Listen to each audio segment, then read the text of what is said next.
welcome back to my channel. It's Brandy, and welcome to episode 2 of Horror Media Monthly. We are going to be covering the month of April. I know I'm a little bit late, don't come for me, but April was a pretty stacked month. Now, every month is going to be kind of different in the way that I approach each video, because some months I'm going to play more games, or others I'm going to watch more shows or see more movies, and April was heavy, jam-packed with horror TV shows. We didn't have a single TV show to cover in the month of March, and we've got a lot for this month, so we're gonna get into it. But before we do, first things first, if you are new here, I do put up new videos here every single day at 4 p.m. Eastern. Feel free to subscribe. It helps out so incredibly much. And I stream it over on Twitch Monday through Thursday at 9 p.m. Eastern, which is where I play all of the horror video games, which is what we're going to delve into first. The first horror video game that I played this month was a game called Martha is Dead. Now, you can kind of assume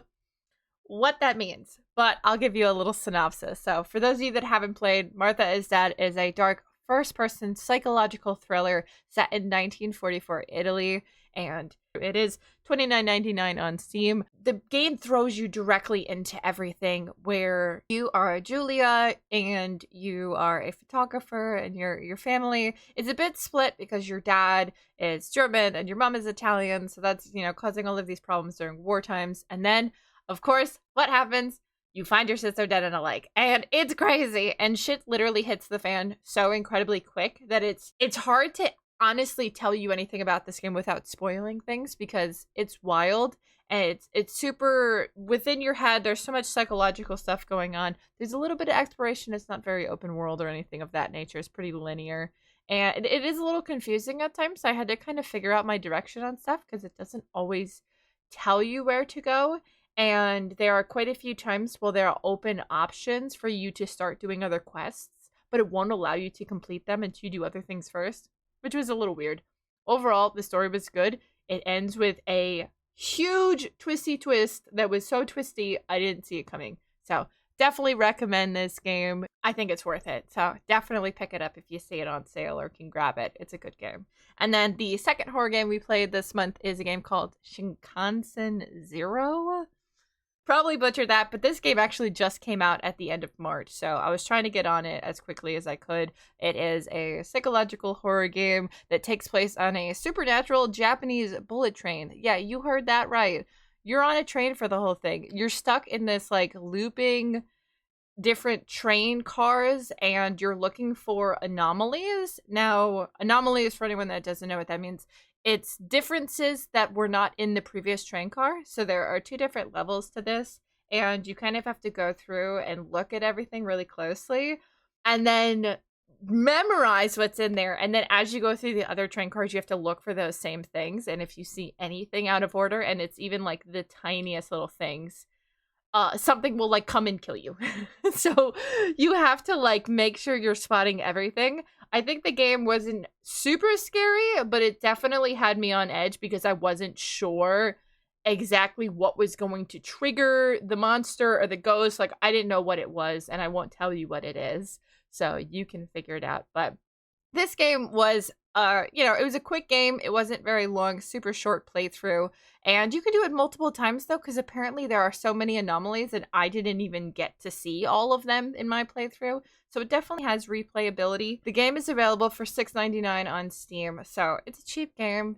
Definitely something you could pick up. It's a chill as art game, so if you've played any of their other games, I feel like this one falls right in tune with the others, and I really enjoyed it. So definitely check that out if you're looking for a small indie game that you can do in one sitting. Now, that was it for the horror games that we covered this month, and I'm gonna get into the shows. There's a lot. Now, not all of these shows necessarily premiered this month, but I watched them during April. But we're gonna start with the ones that did come out in April, and the first one of that is American Horror Story Delicate. Now, the first part of Delicate actually came out back in October, which is normally when American Horror Story normally comes out. You can watch it both on FX and Hulu, and I normally kind of switch between the both of those whenever I'm watching it, depending on if I feel like waiting till the next day or not.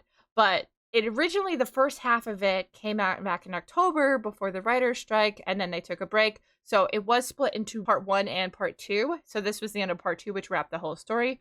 But for those of you that didn't watch any of it, American Horror Story Delicate is about an actress, Anna Alcott, and she wants to start a family really, really badly. So she is trying multiple times to do different pregnancy methods, and she finally becomes pregnant, and all this weird shit starts happening, and it just goes in a crazy direction. Now, my thoughts on this season, it was very interesting because Ryan Murphy, normally every season of American Horror Story, he comes up with his own concepts, and they're very out there.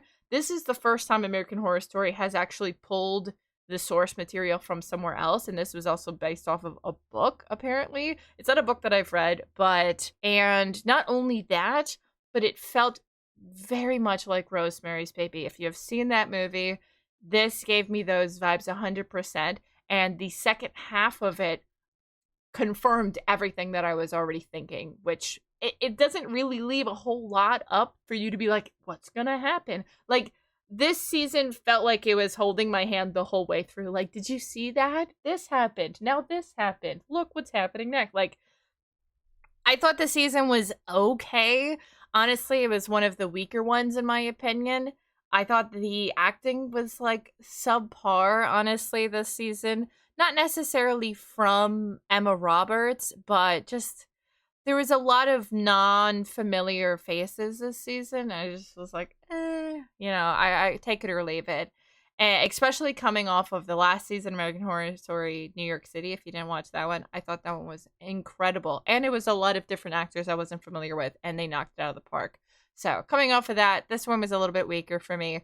But I feel like it's still worth the watch. And if you have Hulu, it's free on Hulu to check out. So give it a go if it is of interest to you. Next up, we had another show that was split into two sections, and that was Chucky season 3.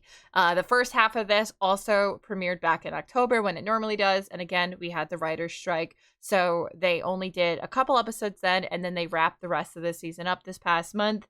And if you did not watch any of Chucky season 3, it basically was Chucky realizing that he was getting old and dying, and that he needs to perform some Dambala voodoo magic in the most sinful place that's ever existed. And he determines that that is the White House. That's where the most bad has happened. So Chucky goes to the White House and he starts killing everybody in the White House. That's pretty much it. The first half of it I thought was pretty good, honestly. I mean, Chucky is very cheesy, and I take it with a grain of salt because I expect as much. And the show 100% leads into the cheese to the highest extent that they possibly can. And I thought the first half was okay. I thought it was slightly better than season 2, which season 2 was eh. I ain't gonna lie to you, though. They lost me on the second half. The second half got so weird that I was just completely uninterested. And I feel like the last 3 episodes, I was half paying attention because I just genuinely didn't care. Now, I don't know if that was everyone's thoughts, but I just feel like this show, the cheese and the wow factor of what was originally coming, it's I feel like they're kind of just doing the same thing over and over again. And I don't know, the deaths are good and stuff, but aside from that, the story itself is just kind of lackluster. How many times can this person die, or this person possibly die, or this situation happen? It's just starting to become somewhat unbelievable. And I know that sounds crazy because I'm talking about a doll that comes to life and murders people that is, voodoo magic and shit, but either way, it was eh. You can watch it on USA or Sci-Fi is where they have it. This one was kind of a miss for me. So, next up, I watched the Walking Dead Daryl Dixon show. Now, I know this came out last year, but I was behind on it and I didn't watch it yet. I'll be totally honest with y'all. I missed the episodes, and if I wanted to watch them, I would have had to pay for AMC Plus to watch the first 3 episodes because the rest of them were on demand. And then at the end of March, when the Rick and Michonne season ended, which that's coming up next month, so stay tuned for that, they had a whole marathon of the whole Daryl season. So I had that recorded and I watched all of that. But anyways, so I watched the Daryl season and I really liked it. I think the first couple of episodes, for anyone who didn't watch it, it's pretty much Daryl Dixon, somehow he ends up on a boat. They like explain it a little bit later on, so I won't say exactly what happened there. But he ends up on this boat and he somehow gets off the boat and watches the shore in France. Because why not, right? I don't know. So he ends up in France and then he comes across this like group of nuns and this boy. And of course, they're like defenseless and they look to him and then shit hits the fan. And Daryl ends up helping them and going on this trip of helping the like main nun and this boy to get him to this like safe place because he's like some messiah or some shit. It was, the storyline was kind of stupid, I'm not gonna lie. And I'll be honest, I did not care about any character other than Daryl, which I feel like most people going into the show are going to feel very similar. I know that they tried to give moments to get me to care about the other people, but I just didn't. I cared about Daryl, and I know Daryl's not going to die because they have more seasons planned. They already have the Carol spinoff planned for this summer, and they're going to have more Daryl. So clearly he's not dying. I didn't really have that to worry about, and I wasn't really attached to anybody else, so I didn't care. However, I did like the show. I felt like the later episodes, there was a lot of good like fights, and Daryl had some really good moments, and things got kind of twisty. And then the final episode kind of tied a lot of stuff together. So I did enjoy it, and for what it's worth, it's got me excited for the Carol spinoff. So I'm looking forward to that. I think that is slated for summertime. And then last but not least for TV shows, I checked out Parasite the Grey, which, oh my God, I was so excited for this show to come out. I didn't even know it was coming, but I was so excited for it. It's actually, this particular show is based off of a manga.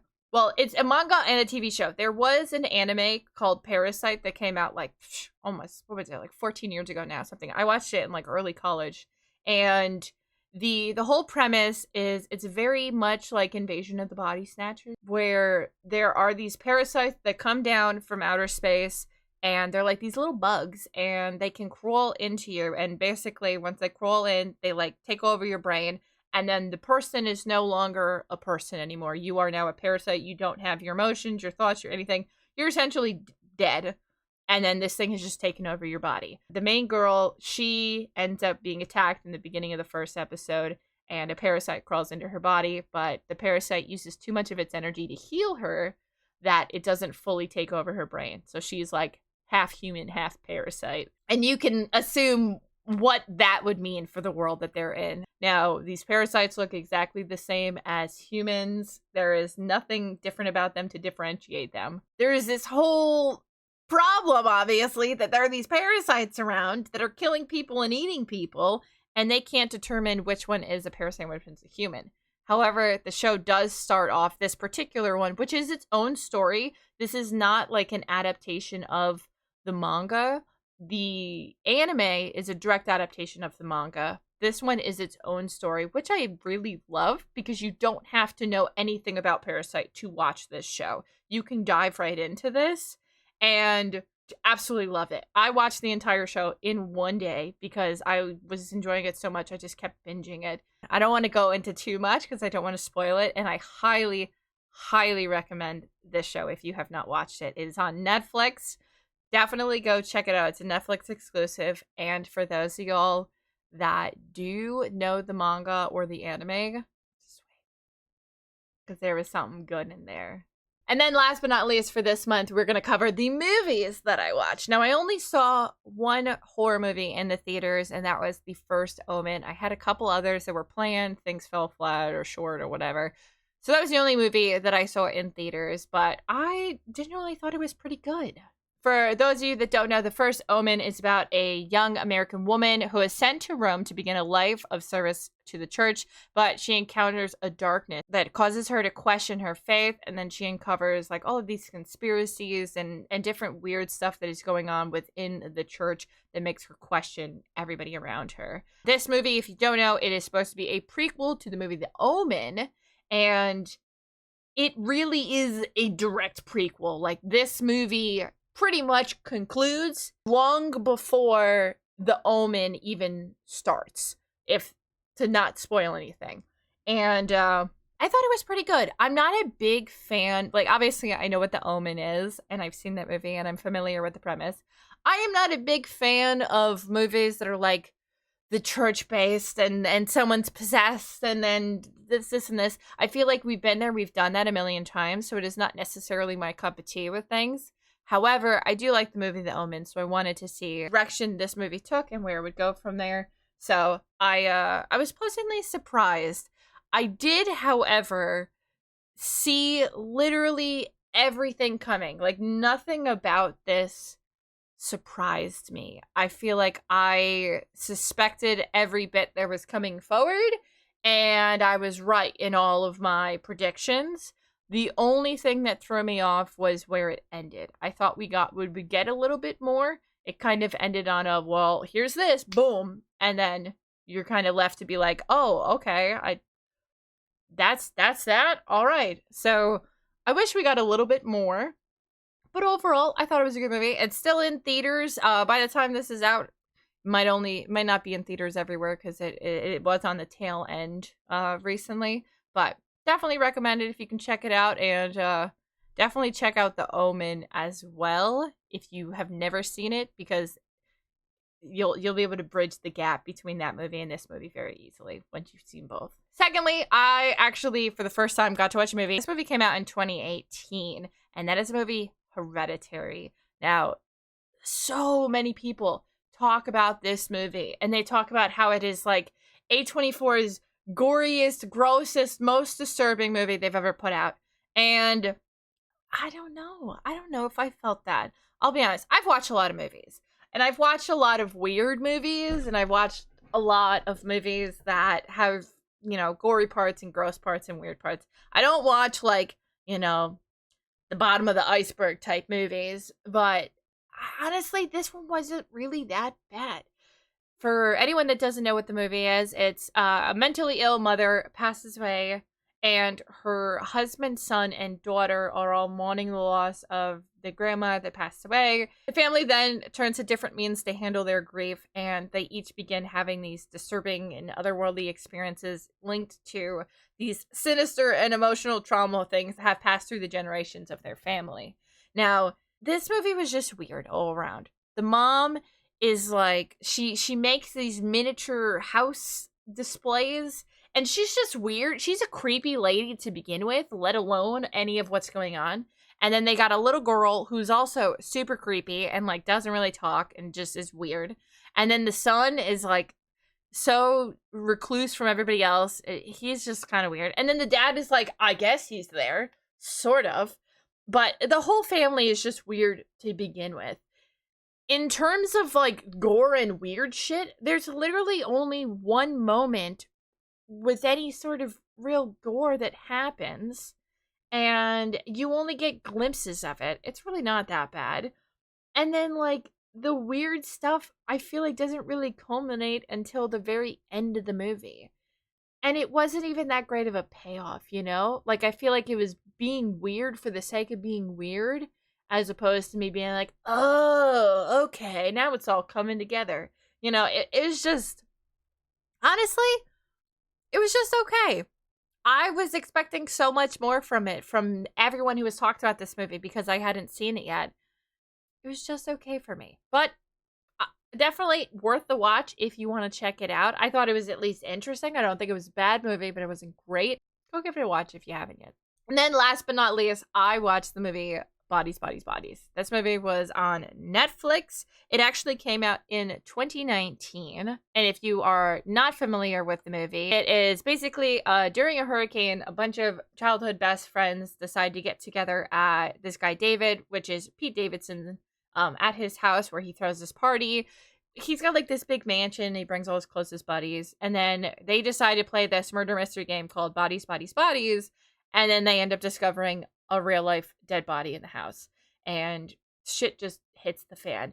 This movie was honestly so good. Like, I like Pete Davidson, so I was excited to see him in a movie that's meant to be a horror movie that had elements of, like, cheesiness. Honestly, because Pete Davidson was in it, I was expecting to see more, or I was expecting more humor. And honestly, there wasn't a lot. This was a legit horror movie. It wasn't like a movie that says it's a horror movie, but it's more funny than that. This was a horror movie. It had a lot going on where I wasn't sure where like, at no point in time did I know who the killer was until the end of the movie, pretty much. And then I was like, oh shit, like what? How did I miss this the whole time? Because I felt like I kept bouncing back and forth. So it was definitely one of those murder mysteries where you're trying to figure out who done it, and you're never right. Because it's so twisty. And the end of it, great payoff, I would say. Definitely worth the watch. Go check this out. It's over on Netflix right now. Probably streaming on other things because it's a couple years old right now. But definitely worth the watch. Go check it out if you haven't seen it yet. And last but not least, I'm going to show you guys, I did collect some physical media this month. I had some things I thrifted, some things I got from like my dad's house that I had, and some from like my husband's family's house. And then somebody sent me a package as well. So we've got some stuff to open. So I'm going to start off with the things that I collected this month. So we've got a glorious stack that I got. So starting up with some of the things I got from my dad's house. Jaws, a classic. He has more movies at his house than I need to get, but this is just what I was able to find. So I picked up Jaws. Ironically, even though we were covering The Walking Dead this month, season 1 of The Walking Dead I found when I was there. This was my copy originally that I just never took, but now it's mine and I've got it. So we've got that. And then my dad actually had this, and this is the original Thing. Now, I've never actually seen this movie. I've seen the remake that came out. Actually, there was 2 remakes that came out, I think, and I've seen those. But this is the original one. I've never actually watched this, so I will definitely be checking this out soon. So I was excited about this one. And then I got some from my husband's, his parents' house. She had these really cool copies of the Saw movies that I thought were so cool. So I was like, I'm definitely snagging these. So Saw is one of my favorite franchises of all time. She had Saw, and she had Saw 3. So we got these 2 cool cases. And then, ironically, I went thrifting, and I found this Saw, which is like the same type of case. So they must all like, I don't know. This was like all within the span of 2 days that I found these, which was really, really cool. So those are cool to add to my collection. And then she also gave me this movie, Dark Ride, which I've never heard of it. But honestly, the description of it kind of gave me Wrong Turn vibes. So if you've ever watched any of the Wrong Turn movies, they're kind of cheesy, but they're good. They're good slasher ones. And this seemed in that vicinity. So definitely will be checking this movie out. And then, last but not least, I went thrifting, and look at what movie I found. Perfect timing, considering I just watched The First Omen. So I found this, and I thought that would be perfect to add to my collection. So I got this one as well. So that's all of those movies for now. I definitely have more that I gotta go searching for, but that's what we had. Now let's open what we got in this package. We got a stacked bunch. Okay. So this is from Pilsy from over on Twitch. Thank you so much. I really appreciate it. I told y'all you don't have to buy me new movies. If y'all just want to send me used copies, I want this as like a background for videos and stuff in the future. So I'm going to be watching the new ones, and then most of them are going to be in the background anyway. So as long as the box is in good condition, y'all can send me anything. I will put my P.O. box down below if you ever want to send something my way. Just let me know. But first we have Silent Hill Revelation, which I have the first Silent Hill, but I don't have the second one. And this one is like barely available to stream anywhere. So this was like a high request for me because I can never find it. And I don't really want to watch it in like crappy quality on some like off-brand website. So thank you so much for this. This one's a great find. Then we have Saw X. Dude, this movie was so good. It's crazy to think that you're getting to the 10th film in a series and you knock it out of the park this well. This movie felt like one of the original, like, first couple of movies. With the vibes of it, the twists of it, you actually feel bad for John Kramer, which is crazy. And it's so good. So thank you for helping me to add this to my collection. Definitely check out this movie if y'all haven't seen it. Came out last year. So good. And then, dude, this is sick. 8-film collection in Blu-ray. This is a crazy box set. What? Yeah, so it's got them through that, and then Jigsaw on the back. So it's got all of those. This is a crazy box set. Thank you so much, dude. This is a chunky box. I didn't even know they made them this big for Blu-rays. Thank you. And then to complete the collection of all Saw, we've got Spiral. Now, I'll be honest, Spiral is one of my least favorite ones. It didn't really follow the formula of Saw, which makes sense if you have watched the movie. You kind of understand by the end of it why it didn't. But one of my favorite things about the Saw franchise, especially John Kramer, when the movies where he is the killer in them, is that every trap is escapable. Like, there is a means. Like, obviously, you're, like, you know, cutting off arms and legs and shit. But every way you can escape and you can live. Spiral didn't do that. Every single trap, you could not feasibly escape them. And if you could escape them, you'd be, like, paralyzed for life or something. So it's like, is that really, you know, I don't know. I feel like it took me out of it because that just kind of irked me because they went away from the formula a little bit. And the deaths were just kind of subpar. But all around, good to have to the collection, so I have the full set. So thank you again so freaking much. I love Saw. It's one of my favorite franchises. In terms of what I am looking for next, if any of y'all want to keep an eye out, because I will be too, I really want to get a copy of Trick or Treat, one of my favorite horror movies, which I do not have a copy of. And I really would love a copy of Cabin in the Woods, another one of my favorite horror movies, so I'm going to keep my eyes out for that. And last, probably Jennifer's Body. I feel like I can find that thrifting easily, because I feel like I've seen that in thrift stores before. So I'm going to keep my eyes peeled for those movies, but if y'all see them, you let a girl know. But thank you guys so much for watching. I do hope that you liked this wrap-up. Hopefully you liked my wrap-up for April. We've got a lot already stacked for May. I'm only a couple days into May so far, and I've got a list of stuff that I've already watched ready for you guys. So hopefully you're liking these wrap-ups, and if you do, please give it a big thumbs up. Let me know what type of horror content you consumed this past month, and from everything that I listed today, what's something that maybe you haven't seen or you haven't played that you are interested in checking out? I would love to know. But that's going to be it for me. Thank you so much for watching, and I'll see you in the next episode. Bye!